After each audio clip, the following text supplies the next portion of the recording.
বড় রাজনৈতিক দলের যদি এক দুইজন কর্মী সমর্থক লোকেরা এদিক ওদিক অপরাধ করে তাহলে এটার জন্য আপনি দলকে দায়ী করতে পারবেন না, এটা স্বাভাবিক হইতেই পারে। কিন্তু এটা সংখ্যা যদি বেড়ে যায়, কোয়ান্টিটি যদি বেড়ে যায়, মোর ফ্রিকোয়েন্ট যদি হয়, তখন আপনি প্রশ্ন তুলতে পারবেন যে এই দলের এত এত লোক কেন অপরাধ করে। মিটফোর্ডের ঘটনা, এই নৃশংস ঘটনা সবাইকে কাঁপিয়ে দিয়েছে, আপনি জানেন। এবং এই ঘটনার দায় থেকে বিএনপি এবং সরকার মুক্ত না।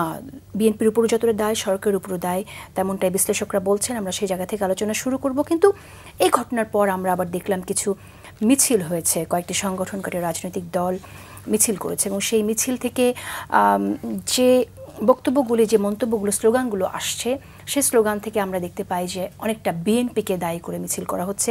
মির্জা গালিব, যদি আমি আপনাকে দিয়ে শুরু করি, আপনার কি মনে হয় মিছিলটা কি আসলে বিএনপিকে টার্গেট করেই শুরু করাটা প্রয়োজনীয় ছিল কিনা? কেন এই প্রয়োজনীয়তা? দেখেন, মিটফোর্টে যে ঘটনাটা ঘটছে এটা তো খুবই অনাকাঙ্ক্ষিত। আমরা কেউই এরকম বিভৎস ঘটনা চোখের সামনে দেখতে চাই না এবং এমন সমাজ এবং রাষ্ট্রে আমরা বসবাস করতে চাই না যেখানে কোনো নাগরিক এরকম বিভৎস হত্যাকাণ্ডের শিকার হয়। তো এই ঘটনার রেসপন্সিবিলিটি কার? একটা তো সামাজিক জায়গা থেকে আমরা প্রশ্ন তুলতে পারি যে মানুষ এইভাবে এতটা ভয়ঙ্কর কেন হয়ে উঠতেছে, এটা একটা সোশ্যাল ফেনোমেনা আকারে আমরা পড়তে পারি।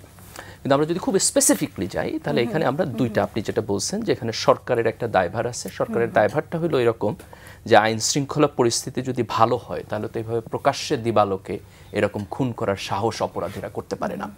এবং আরেকটা পয়েন্ট হলো সরকারের দিক থেকে যে ঘটনা যেদিন ঘটছে আর এই ভিডিও যখন পাবলিক স্ফিয়ারে আসছে, দুইটার মধ্যে কিন্তু কয়েকদিনের পার্থক্য ছিল। এবং আমরা পুলিশকে আগে কাজ করতে দেখি নাই, কয়দিন, 2 দিনের পার্থক্য ছিল। আমরা পুলিশকে আগে কাজ করতে দেখি নাই। আজকে বললেন আপনি বোধহয় 7 জনকে গ্রেপ্তার করছে, পুরোটাই হয়েছে কিন্তু সোশ্যাল মিডিয়ায় আসার পরে।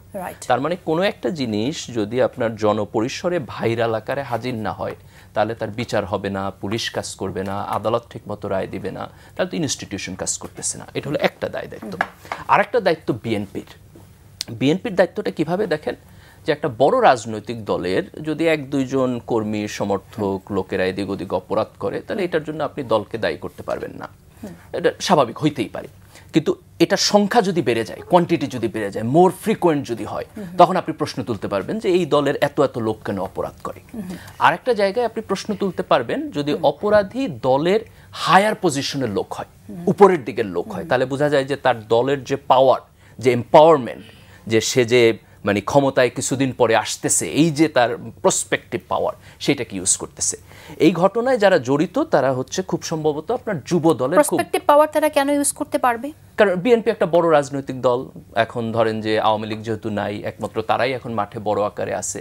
যারা প্রসপেক্টিভ পাওয়ারটা তো তারা চাইলেই ইউজ করতে পারবে না, তার কিন্তু পাওয়ারটা ব্যবহার করার সুযোগ দেয়া হচ্ছে। সুযোগটা কেন দেয়া হচ্ছে না, সেটা গভর্নমেন্টের দুর্বলতা। ধরেন যে সরকার যদি উইক হয়, ধরেন একটা খুব স্ট্রং গভর্নমেন্ট আছে তাহলে সেটা পারবে না। কিন্তু সরকার যদি উইক হয় আর যদি ধরেন একটা, আমার মনে হয় যে 6 মাস পরে এই পার্টি ক্ষমতায় আসবে, তখন মাঠ প্রশাসন আপনি খুব ইজিলি দেখবেন যে ওই দিকে টিল্ট হয়ে থাকে। আমার বোধ হয় এইটাই অনেক ক্ষেত্রে এখানে হয়েছে। তো আমি যেটা বলতেছিলাম যে যুব দলের খুব হাই র্যাঙ্ক আপনার পলিটিশিয়ান এখানে আছে। যে কজনকে বহিষ্কার করছে তার মধ্যে একজন বোধহয় মহানগরের যুগ্ম আহ্বায়ক যুব দলের আর কি।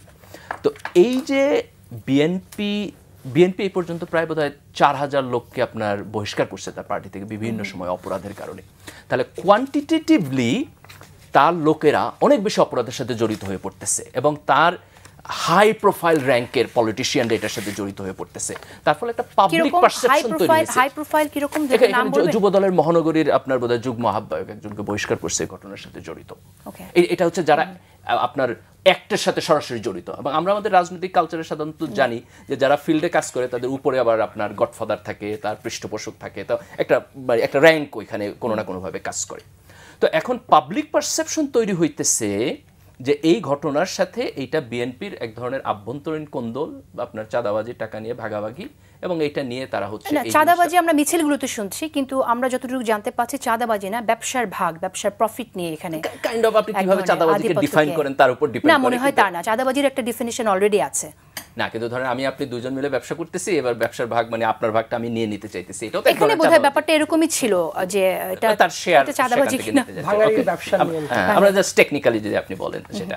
তো এখন এই যে জনমনে একটা পারসেপশন তৈরি হলো যে এই রাজনৈতিক দল তার হাই র্যাঙ্ক লোকেরা এখন হচ্ছে আপনার কোনো না কোনোভাবে ক্ষমতার আপনার হচ্ছে প্র্যাকটিস করতেছে এবং সেটা পাবলিক প্লেসে খুনের পর্যায়ে চলে যাচ্ছে। আমার বোধহয় সেই যে পাবলিক অ্যাঙ্গার, এই অ্যাঙ্গার থেকে মিছিল হয়েছে। আমি এটাকে এক ধরনের, এটা আমি রাজনৈতিক আপনার কোনো কনস্পিরেসি জায়গা থেকে দেখি না।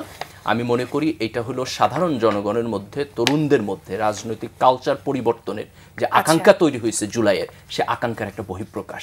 এবং বিএনপি আপনি মনে করছেন যে এইখানে আমরা দেখেছি যে বেগম জিয়াকে নিয়ে মন্তব্য করা হচ্ছে, যে পথে শেখ হাসিনা গেছে সে পথেও যাবে খালেদা জিয়া, এবং জিয়াউর রহমানের কেউ অপমান করে কথা বলা হয়েছে। আপনি মনে করছেন যে এটা আমার বোধহয় দেখেন খুব থেকে হয়েছে? আপনি যদি প্রত্যেকটা ইন্ডিভিজুয়াল জিনিস যদি তুলতে চান তাহলে তো একটা ফেনোমেনা বুঝবেন না। ধরেন রাস্তায় একটা মিছিল হইতেছে, পাশ থেকে একজন একটা স্লোগান দিল, এটা দিয়ে আপনি মানে আমাদের এগুলো ইগনোর করা উচিত। কিন্তু আমরা এই ধরনের এই যে এই মিছিলের মধ্যে আবার আমরা এমনও দেখছি যে সেকুলারিজম চাই না এই দেশে, তো এই মিছিলের সাথে আবার সেকুলারিজমের কি সম্পর্ক? না, সেটাই দেখেন, আপনি যখন একটা মিছিল হইতেছে ওখানে নানান জনে নানান কথা বলতে পারে। আমরা তো সব, আপনি যদি মানে অনেক কথা থাকতে পারে যেটা সিম্বলিক, অনেক কথা কেউ সুযোগ পাইছে বলে দিচ্ছে, আপনি তো সব রিড করলে হবে না, সব আপনি ওকে, আমি আপনার কাছে আসবো। মূল জায়গাটা যদি ধরেন যে এইটা যে একটা অটোমেটিক একটা এক্সপ্রেশন হয়েছে, এটা মূলত এই যে সন্ত্রাস এবং হচ্ছে দুর্নীতির যে রাজনীতি, এটার বিপক্ষে।